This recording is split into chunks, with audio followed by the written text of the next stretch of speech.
जय माता दी। आज शुक्रवार है। संतोषी माता के व्रत की कथा कहने जा रही हूँ। पौराणिक कथा है। यूट्यूब परिवार में आप सबका स्वागत है। मेरे चैनल को लाइक, शेयर एंड सब्सक्राइब कीजिए। आज एक ऐसी पवित्र वार्ता चरित्र रूप में सुना रहे हैं जिसके श्रद्धा और पूर्वक मनन सदगृहस्थ प्राणियों से युक्त घर में हर प्रकार का सुख और संतोष आता है। हे संतोषी माता, आपकी कृपा सभी भक्तों पर बनी रहे। यह देवी अन्नकूट माता बनकर संसार में व्यापत हो रही है। संसार के सुखों को खोजने वाले लोगों ने बहुत जगह इस देवी को देखा है। लाखों भगत इस घट घट व्यापी महान शक्ति को भक्तिपूर्वक धारण कर रहे हैं और इस समय महान अलौकिक देव शक्ति का नाम सच्ची श्रद्धा और अंतःकरण का निष्कर्ष स्वाभाविक प्रेम है। जगत के समस्त पदार्थों पर राज्य करने वाली अलौकिक सत्ता का रूप आप अपने नेत्र से नहीं देख सकेंगे, क्योंकि यह सर्वत्र उपस्थित होते हुए भी निराकार और अगोचर है। माता उमा को इसका रूप बताते हुए भगवान शंकर ने कहा है कि प्रभु को प्रत्यक्ष देखना हो तो अपने हृदय के रूप में देखो, अपने हृदय के प्रेम में देखो। जब प्रभु के द्वारपाल जय विजय शाप के कारण रावण और कुंभकर्ण हुए, तब उनके अत्याचारों से दुखी होकर देवताओं ने सर्वरक्षक नारायण जी से प्रार्थना की कि हे प्रभु, हमारी रक्षा करो। परंतु इतने पर भी प्रकट नहीं हुए। तब भगवान शंकर ने बताया, दूर क्यों जाते हो, प्रभु को अपने हृदय में खोजो। हाजिर है हर जगह पर प्रेम रूप अवतार, करे न देरी एक पल, हो यदि सत्य पुकार। प्रेमी के वश में बंधे मांगे सो देत, बात ना टालें, भक्तों की परखें सच्चा हेत। तो भगवान तो भक्तों के दिल में रहते हैं और उनकी हर पुकार पर आते हैं। संसार में हर प्राणी को चाहिए कि अपनी धारणा को सच्ची बनाए रखे और प्रेम का यह मूल मंत्र है। मन से यह बात कभी न टले, भगवान प्रेम के वश में है, वह स्वामी हैं, हम सेवक हैं, सब काम उन्हीं के वश में हैं। हम सदा उन्हीं का ध्यान करें, मन में भेद नहीं रखते। सत्य रूप सर्व साक्षी है और जीव उन्हीं के वश में है। सूरज में जैसे है प्रकाश, चंदा में शीतलाई छाई, वायु में जैसे है प्रवाह, ईश व्यापत सर्वत्र में है। अब और ध्यान में मत भटको, बस उन्हीं का ध्यान करो, प्रभु होवेंगे साकार शीघ्र। सब रस करुणा के रस में है, इसीलिए खड़े हो जाओ और सब मिलकर हरिवाणी का गान करो। नारायण अभी प्रकट होंगे और ताकत ऐस हरि के वश में ही है। श्री कृष्ण भगवान स्वयं गीता के 4th अध्याय में बताते हैं, श्रद्धा वाले ज्ञान मिले, तत्पर इंद्रिय बाला हो, पावे जो ज्ञान शीघ्र ही, तब सुख शांति स्नेह निराला हो। वन में दावानल लगी, चंदन वृक्ष जरात, वृक्ष कहे हंसा सुनो, क्यों ना पंख खोल जात। प्रारब्ध पहले रचा पीछे रचा शरीर, तुलसी माया मोह फस, प्राणी फिरत अधीर। तुलसी मीठे वचन से सुख उपजत चहु और, वंशीकरण यह मंत्र है, तज दे वचन कठोर। माल मोह आसक्ति तजी, बनो आत्म अकाम, द्वंद्व मूल सुख रहित नर, पावत अयम धाम। तामे 3 नरक के द्वार हैं, काम क्रोध और लोभ, उन्हें त्याग कीन्हे मिलत, आत्म सुख बिन शोभ। सब धर्मों को त्याग कर मोह वर्णागति धार, सब पापों से मैं तेरा करूं शीघ्र उद्धार। यह गीता का ज्ञान है, सब शास्त्रों का सार है। भक्ति सहित जो नर पढ़े लहे आत्म उद्धार, गीता के सम ज्ञान नहीं मंत्र, ना प्रेम समान। शरणागति सत्य सुत नहीं, देव न कृष्ण समान। अमृत पी संतोष का, हरि से ध्यान लगाए। सत्य राख संकलन, मन विजय मिल जाए। मन चाही सब कामना, आप ही पूर्ण होए। निश्चय रख भगवान पर, पल में दे सब दुख होए। संतोषी माता की कथा और विधि। संतोषी माता के पिता गणेश, माता रिद्धि सिद्धि, धन धान्य सोना चांदी मोती मूंगा रत्नों से भरा परिवार। गणपति पिता की दुलार भरी, गणपति देव की कमाई दरिद्रता दूर। कलह का नाश, सुख शांति का प्रकाश, बालकों की फुलवारी। धंधे में मुनाफे की भारी कमाई, मन में कामना पूर्ण। शोक विपत्ति चिंता सब पूर्ण। संतोषी माता का लो नाम, जिससे बन जाए सारे काम। बोलो संतोषी माता की जय। इस व्रत को करने वाला कथा कहते व सुनते समय हाथ में गुड़ व भुने हुए चने रखे। सुनने वाले संतोषी माता की जय, संतोषी माता की जय। इस समय जय जयकार मुख से बोलते जाएं। कथा समाप्त होने पर हाथ का गुड़ व चना गौ माता को खिलाएं। कलश में रखा हुआ गुड़ चना सबको प्रसाद के बांट दें। कथा के पहले कलश का जल भर लें और उसके ऊपर गुड़ चने से भरा कटोरा रखें। कथा समाप्त होने पर आरती होने के बाद कलश के जल को घर में सब जगहों पर छिड़कें और बचा हुआ जल तुलसी की क्यारी में डाल दें। सवा आने का गुड़ चना लेकर माता का व्रत करें। सवा पैसे का गुड़ लें तो भी कोई आपत्ति नहीं। गुड़ घर में हो तो ले लें, विचार ना करें, क्योंकि माता भावना की भूखी है। कम ज़्यादा कोई विचार नहीं, इसीलिए जितना भी बन पड़े अर्पण करें। श्रद्धा और प्रेम प्रसन्न मन हो व्रत करना चाहिए। व्रत के उद्यापन में अढ़ाई सेर खाजा, मोमनदार पूड़ी, खीर, चने का साग नैवेद्य रखें। घी का दीपक जला संतोषी माता की जय जयकार बोलें और नारियल फोड़ें। इस दिन घर में कोई खटाई ना खाए, ना ही कोई खावे, ना किसी को खाने दें, ना आप खाएं। इस दिन 8 लड़कों को भोजन कराएं।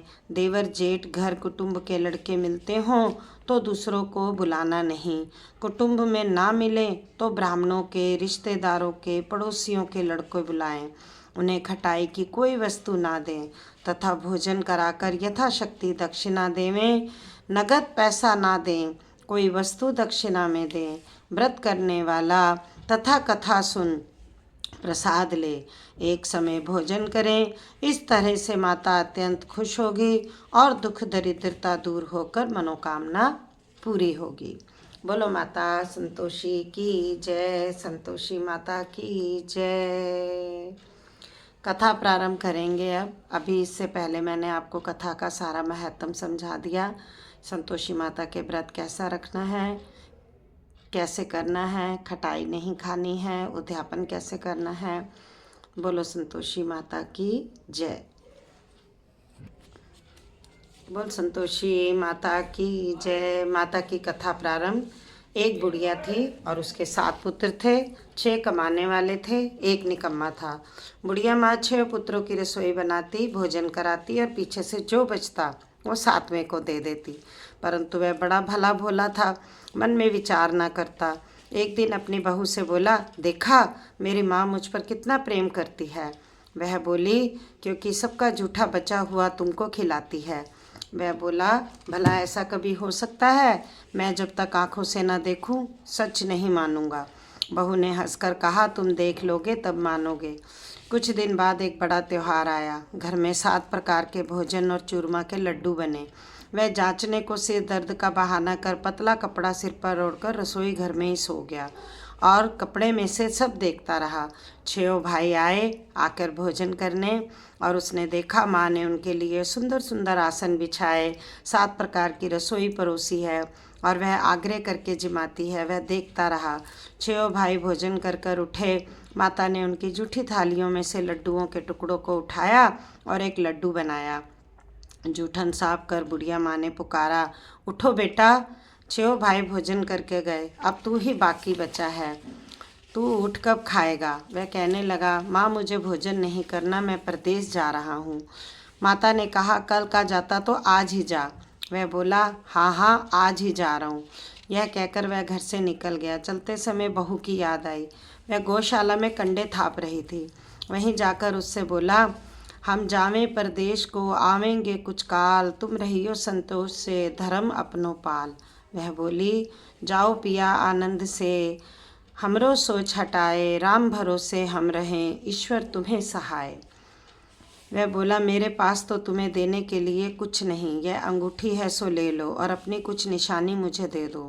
वह बोली, मेरे पास क्या है, यह गोबर से भरा हाथ। यह कहकर उसकी पीठ पर गोबर के हाथ की थाप मार दी और वह चल दिया। चलते चलते दूर देश में पहुंचा। वहां पर एक साहूकार की दुकान थी। वहां जाकर कहने लगा, भाई मुझे नौकरी पे रख लो। साहूकार को ज़रूरत थी, बोला, रह जा। लड़के ने पूछा, तनख्वाह क्या दोगे? साहूकार ने कहा, काम देखकर दाम मिलेंगे। साहूकार की नौकरी मिली। वह सवेरे 7 बजे से रात तक नौकरी बजाने लगा। कुछ दिनों में दुकान का सारा लेन देन, हिसाब किताब, ग्राहकों का माल बेचना, सारा काम करने लगा। साहूकार के 7-8 नौकर थे। वे सब चक्कर खाने लगे कि यह तो बहुत होशियार बन गया। सेठ ने भी काम देखा और 3 महीने में ही उसे आधे मुनाफे का साझेदार बना लिया। 12 वर्ष में ही नामी सेठ बन गया और मालिक सारा कारोबार उस पर छोड़कर बाहर चला गया। अब बहू पर क्या बीती वो सुनो। सास ससुर उसे दुख देने लगे। सारी गृहस्थी का काम कराकर उससे लकड़ी लेने जंगल भेजते। इस बीच घर की रोटियों के आटे में जो भूसी निकलती, उसकी रोटी बनाकर रख दी जाती और फटे टूटे नारियल की नरेली में पानी। इस तरह दिन बीतते रहे। एक दिन वह लकड़ी लेने जा रही थी। रास्ते में बहुत सी स्त्रियां संतोषी माता का व्रत करती हुई मिली। वो पूछने लगी कि बहनों, तुम यह किस देवता का व्रत करती हो और इसके करने से क्या लाभ होता है? इस व्रत के करने की क्या विधि है? यदि तुम अपने इस व्रत का विधान मुझे समझाकर कहोगी तो मैं भी तुम्हारा एहसान मानूंगी।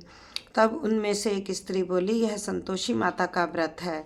ये व्रत करने से निर्धनता, दरिद्रता का नाश होता है, लक्ष्मी आती है, मन की चिंताएं दूर होती हैं, घर में सुख होने से मन को प्रसन्नता और शांति मिलती है, निपुत्री को पुत्र मिलता है, पीतम बाहर गया हो तो जल्दी आ जावे, कुंवारी कन्या को मनपसंद वर मिल जाए, राजद्वार में बहुत दिनों से मुकदमा चलता हो तो खत्म हो जाए, सब तरह सुख शांति हो, घर में धन जमा हो, पैसा जायदाद का लाभ हो, रोग दूर हो जाए और जो कुछ भी मन में कामना हो वे सब इस संतोषी माता की कृपा से पूरी हो जाए, इसमें संदेह नहीं।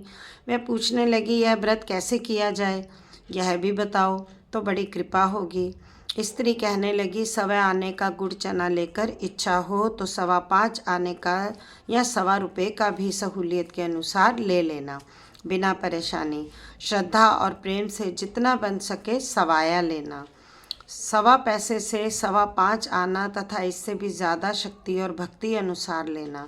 हर शुक्रवार को निराहार रहकर कथा कहना सुनना, इसके बीच क्रम ना टूटे, लगातार नियम पालन करना। सुनने वाला कोई ना मिले तो घी का दीपक जलाकर उसके आगे जल के पात्र को रखकर कथा कहना, परंतु नियम ना टूटे। जब तक कार्य सिद्ध ना हो नियम पालन करना और कार्य सिद्ध हो जाने पर व्रत का उद्यापन करना। 3 साल में माता फल पूरा करती है। यदि किसी के खोटे ग्रह हो तो माता वर्ष भर में भी अवश्य कार्य को सिद्ध करती है। कार्य सिद्ध होने पर ही उद्यापन करना चाहिए, बीच में नहीं। उद्यापन में 2.5 सेर आटे का खाजा तथा इसी परिणाम से खीर या चने का साग करना। 8 लड़कों को भोजन कराना। जहाँ तक मिले देवर जेठ भाई बंधु कुटुंब के लड़के लेना, ना मिले तो रिश्तेदार पड़ोसियों के लड़के बुलाना, उन्हें भोजन कराना। यथाशक्ति दक्षिणा में माता का नियम पूरा करना। उस दिन घर में कोई खटाई न खावे। यह सुन बुढ़िया के लड़के की बहू चल दी। रास्ते में लकड़ी के बोझ को बेच दिया और उन पैसों के गुड़ चना से माता के व्रत की तैयारी करके आगे चली और सामने मंदिर देख पूछने लगी, यह मंदिर किसका है? सब कहने लगे, संतोषी माता का मंदिर है। यह सुन माता के मंदिर में जा माता के चरणों में लौटने लगी। दीन होकर विनती करने लगी, माँ मैं निपट मूर्ख हूँ, व्रत के नियम कुछ नहीं जानती, मैं बहुत दुखी हूँ। हे माता जग जननी मेरा दुख दूर कर, मैं तेरी शरण में हूँ। माता को दया आई। एक शुक्रवार बीता कि दूसरे शुक्रवार को ही इसके पति का पत्र आया और तीसरे को उसका भेजा हुआ पैसा भी आ पहुंचा। यह देख जेठानी मुंह सिकोड़ने लगी। इतने दिनों में इतना पैसा आया, इसमें क्या बड़ाई है। लड़के ताने देने लगे। काकी के पास अब पत्र आने लगे, रुपया आने लगा। अब तो काकी की खातिर बढ़ेगी। अब तो काकी बुलाने से भी नहीं बोलेगी। बेचारी सरलता से कहती, भैया पत्र आवे रुपया आवे तो हम सबके लिए अच्छा है। ऐसा कहकर आंखों में आंसू भर संतोषी माता के मंदिर में आ मातेश्वरी के चरणों में गिरकर रोने लगी। माँ, मैंने तुमसे पैसा नहीं मांगा। मुझे पैसे से क्या काम है। मुझे तो अपने सुहाग से काम है। मैं तो अपने स्वामी के दर्शन और सेवा मांगती हूँ। तब माता ने प्रसन्न होकर कहा, जा बेटी, तेरा स्वामी आएगा। यह सुन खुशी से बावली हो घर में जाकर काम करने लगी। अब संतोषी माँ मन में विचार करने लगी, इस भोली पुत्री से तो मैंने कह दिया कि तेरा पति आएगा, पर आएगा कहाँ से। वह तो स्वप्न में भी इसे याद नहीं करता। उसे याद दिलाने मुझे जाना पड़ेगा। इस तरह माता बुढ़िया के बेटे के पास जाकर स्वप्न में प्रकट होकर कहने लगी, साहूकार के बेटे, सोता है या जागता है। वह बोला, माता सोता भी नहीं हूँ, जागता भी नहीं हूँ, बीच में ही हूँ। कहो क्या आज्ञा है। माँ कहने लगी, तेरा घर बार कुछ है कि नहीं। वह बोला, मेरा सब कुछ है माता। माँ बाप भाई बहन बहू क्या कमी है। माँ बोली, भोले पुत्र, तेरी स्त्री घोर कष्ट उठा रही है। माँ बाप उसे दुख दे रहे हैं। वह तेरे लिए तरस रही है, तू उसकी सुधि ले। वह बोला, माँ यह तो मुझे मालूम है, परंतु मैं जाऊँ तो जाऊँ कैसे। परदेश की बात है, लेन देन का हिसाब है, ना ही कोई जाने का रास्ता नज़र आता है, कैसे चला जाऊँ। माँ कहने लगी, मेरी बात मान। सवेरे नहा धोकर संतोषी माता का नाम ले, घी का दीपक जला, दंडवत कर दुकान पर जा बैठना। देखते ही देखते तेरा लेन देन सब चुक जाएगा। जमा माल बिक जाएगा, सांझ होते होते धन का ढेर लग जाएगा। जब सवेरे बहुत जल्दी उठ के उसने लोगों से अपने सपने की बात कही तो सब उसकी बात अनसुनी कर दिल लगी उड़ाने लगे। कहीं सपने भी सच होते हैं। एक बूढ़ा बोला, देख भाई, मेरी बात मान। इस प्रकार साँच झूठ करने के बदले देवता ने जैसा कहा है वैसा ही करने में तेरा क्या जाता है। वे बूढ़े की बात मान स्नान कर संतोषी माँ को दंडवत कर घी का दीपक जला दुकान पर जा बैठा। थोड़ी ही देर में क्या देखता है कि देने वाले रुपया लाए, लेने वाले हिसाब लेने लगे। कोठों से भरे सामानों के खरीदार नकद दाम में सौदा लेने लगे। शाम तक धन का ढेर लग गया। माता का चमत्कार देख प्रसन्न हो मन में माता का नाम ले घर में जाने के वास्ते गहना कपड़ा खरीदने लगा और वहाँ के काम से निपटकर घर को रवाना हुआ। वहाँ बेचारी बहू जंगल से लकड़ी लेने जाती, लौटते वक्त माँ के मंदिर पर विश्राम करती है, तो वह रोज़ाना रुकते का स्थान था। दूर से धूल उड़ती देखकर माता से पूछती है, हे माता, ये धूल कैसी उड़ रही है। माँ कहती है, हे पुत्री, तेरा पति आ रहा है। अब तू ऐसा कर, लकड़ियों के 3 बोझ बना। एक नदी किनारे रख, दूसरा मेरे मंदिर पर और तीसरा अपने सिर पर रखकर तेरे पति को लकड़ी का गट्ठर देखकर मोह पैदा होगा। वह वहाँ रुकेगा, नाश्ता पानी बना माँ से मिलने जाएगा। तब तू लकड़ियों का बोझ उठाकर घर जाना और बीच चौक में गड्ढा डालकर 3 आवाज़ें ज़ोर से लगाना, लो सासू जी, लकड़ियों का गट्ठा लो, भूसे की रोटी दो और नारियल के नरेले में पानी दो। आज कौन मेहमान आया है। माँ की बात सुन बहू बहुत अच्छा माता कहकर प्रसन्न हो लकड़ियों के 3 गट्ठे ले एक नदी तट पर एक माता के मंदिर पर रखा। इतने में ही एक मुसाफिर आ पहुँचा। सूखी लकड़ी देख उसकी इच्छा हुई कि अब यहीं विश्राम करें और भोजन बनाकर गांव जाएं। इस प्रकार भोजन बना विश्राम ले वह गांव को गया, सबसे प्रेम से मिला। उसी समय बहू सिर पर लकड़ी का गट्ठा लिया आती है, लकड़ी का बोझ आंगन में डाल जोर से 3 आवाज़ देती है, लो सासू जी, लकड़ी का गट्ठा लो, भूसे की रोटी दो, नारियल के नरेले में पानी दो। आज कौन मेहमान आया है। यह सुनकर उसकी सास आपने दिए हुए कष्टों को भुलाने हेतु कहती है, बहू ऐसा क्यों कहती है, तेरा मालिक ही तो आया है। आ बैठ, मीठा भात खा, भोजन कर, गहने कपड़े पहन। इतने में आवाज़ सुनकर उसका स्वामी बाहर आता है और अंगूठी देखकर व्याकुल हो माँ से पूछता है, माँ यह कौन है। माँ कहती है, बेटा ये तेरी बहू है। आज 12 वर्ष हो गए हैं जब से तू गया है, तब से सारे गांव में जानवर की तरह भटकती फिरती है। काम काज घर का कुछ करती नहीं, 4 समय आकर खा जाती है। अब तुझे देखकर भूसे की रोटी और नारियल की नरेली में पानी मांगती है। वह लज्जित होकर बोला, ठीक है माँ, मैंने इसे भी देखा है और तुम्हें भी देखा है। अब मुझे दूसरे घर की ताली दो, मैं उसमें रहूं। तब माँ बोली, ठीक है बेटा, तेरी जैसी मर्जी, कहकर ताली का गुच्छा पटक दिया। उसने ताली ले दूसरे कमरे में जा तीसरी मंजिल के ऊपर था जो खोलकर सारा सामान जमाया। एक दिन में ही वहाँ राजा के महल जैसा ठाट बाट बन गया। अब क्या था, वे दोनों सुखपूर्वक रहने लगे। इतने में अगला शुक्रवार आया। बहू ने अपने पति से कहा कि मुझे माता का उद्यापन करना है। पति बोला, बहुत अच्छा, खुशी से करो। वह तुरंत ही उद्यापन की तैयारी करने लगी। जेठ के लड़कों को भोजन के लिए कहने गई। उसने मंजूर किया, परंतु पीछे जेठानी अपने बच्चों को सिखाती है, देखो रे, भोजन में सब कोई लोग खटाई मांगना, जिससे उसका अध्यापन पूरा ना हो। लड़के जीमने आए, खीर पेट भरकर खाई, परंतु याद आते ही कहने लगे, हमें कुछ खटाई दो, खीर खाना हमें नहीं भाता, देखकर अरुचि होती है। बहू कहने लगी, खटाई किसी को नहीं दी जाएगी, यह तो संतोषी माता का प्रसाद है। लड़के उठ खड़े हुए, बोले, पैसा लाओ। भोली बहू कुछ जानती नहीं थी, सो उन्हें पैसे दे दिए। लड़के उसी समय जाकर इमली लाकर खाने लगे। यह देखकर बहू पर माताजी ने कोप किया। राजा के दूत उसके पति को पकड़ कर ले गए। जेठ जिठानी मनमाने खोटे वचन कहने लगे। लूट लूट कर धन इकट्ठा कर लाया था, सो राजा के दूत पकड़ कर ले गए। अब सब मालूम पड़ जाएगा जब जेल की हवा खाएगा। बहू से यह वचन सहन नहीं हुए। रोती रोती माता के मंदिर में गई। हे माता, तुमने ये क्या किया? हंसकर अब क्यों रुलाने लगी? हंसाया था तो रुलाया क्यों? माता बोली, पुत्री, तूने उद्यापन करके मेरा व्रत भंग किया, इतनी जल्दी सब बातें भुला दी। वह कहने लगी, माता, भूली तो नहीं हूँ, ना ही कुछ अपराध किया है, मुझे तो लड़कों ने भूल में डाल दिया, मैंने भूल से उन्हें पैसे दे दिए, मुझे क्षमा करो। माँ बोली, ऐसी भी कहीं भूल होती है? वह बोली, माँ, मुझे माफ़ कर दो, मैं फिर तुम्हारा उद्यापन करूँगी। माँ बोली, अब भूल मत करना।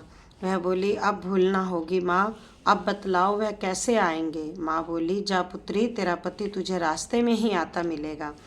वह घर की चली, राह में पति आता मिला। उसने पूछा, तुम कहाँ गए थे? तब वह कहने लगा, इतना धन कमाया है, उसका टैक्स राजा ने मांगा था, वह भरने गया था। वह प्रसन्न हो बोली, भला हुआ, अब घर चलो। कुछ दिन बाद फिर शुक्रवार आया। वह बोली, मुझे माता का उद्यापन करना है। पति ने कहा, करो। वह फिर जेठ के लड़कों को भोजन को कहने गई। जेठानी ने तो एक दो बातें सुनाई और लड़कों को सिखा दिया कि तुम पहले खटाई मांगना। लड़के कहने लगे, हमें खीर खाना नहीं भाता, जी बिगड़ता है, कुछ खटाई खाने को दे देना। वह बोली, खटाई खाने को नहीं मिलेगी, आना हो तो आओ। वह ब्राह्मणों के लड़के लाकर भोजन कराने लगी। यथाशक्ति दक्षिणा में एक एक फल उन्हें दिया। इससे संतोषी माता प्रसन्न हुई। माता की कृपा होते ही 9वें मास उसको चंद्रमा के समान सुंदर पुत्र प्राप्त हुआ। पुत्र को लेकर प्रतिदिन माता जी के मंदिर में जाने लगी। माँ ने सोचा, यह रोज़ आती है, क्यों ना मैं आज इसके घर चलूं, इसका आसरा देखूं तो सही। यह विचार कर माता ने भयानक रूप बनाया। गुड़ और चने से सना मुख, ऊपर से सूंड के समान होंठ, उस पर मक्खियाँ भिनभिना रही थीं। दहली में पांव रखते ही उसकी सास चिल्लाई, देखो रे, कोई चुड़ैल डाकनी चली आ रही है, लड़कों इसे भगाओ, नहीं तो किसी को खा जाएगी। लड़के डरने लगे और चिल्लाकर खिड़की बंद करने लगे। बहू रोशनदान में से देख रही थी। प्रसन्नता से पागल होकर चिल्लाने लगी, आज मेरी माताजी मेरे घर आई हैं। यह कहकर बच्चे को दूध पिलाने से हटाती है। इतने में सास का क्रोध फूट पड़ा और बोली, रांड, इसे देखो कैसी उतावली हुई है, जो बच्चे को पटक दिया। इतने में माँ के प्रताप से जहाँ देखो वहीं लड़के ही लड़के नजर आने लगे। वह बोली, माँ जी, मैं जिनका व्रत करती हूँ यह वही संतोषी माता है। इतना कहकर झट से सारे घर के किवाड़ खोल देती है। सबने माता के चरण पकड़ लिए और विनती करने लगे कि हे माता, हम मूर्ख हैं, हम अज्ञानी हैं, हम पापी हैं, तुम्हारे व्रत की विधि नहीं जानते। तुम्हारा व्रत भंग करके हमने बहुत बड़ा अपराध किया है माता, आप हमारा अपराध क्षमा करो। इस प्रकार माता प्रसन्न हुई। माता ने बहू को जैसा फल दिया वैसा सबको दे। बोलो संतोषी माता की जय। योग सिद्ध विदेह जनक को गुरु अष्टावक्र ने आधे श्लोक में ही सब शास्त्रों का सार बता दिया था। ग्रंथ करोड़न में कहा है ये सब का सार, ब्रह्म सत्य जग झूठ है, जीव ही ब्रह्म निहार। जीव से ही जीवत जगत माया खेलत खेल, ब्रह्म रूप पहचान लो कटे जगत की जेल। बोलो संतोषी मैया की जय। संतोषी माता की कथा मैंने आपको सुनाई है। अच्छी लगे तो चैनल को लाइक शेयर सब्सक्राइब कीजिए। जय संतोषी माता।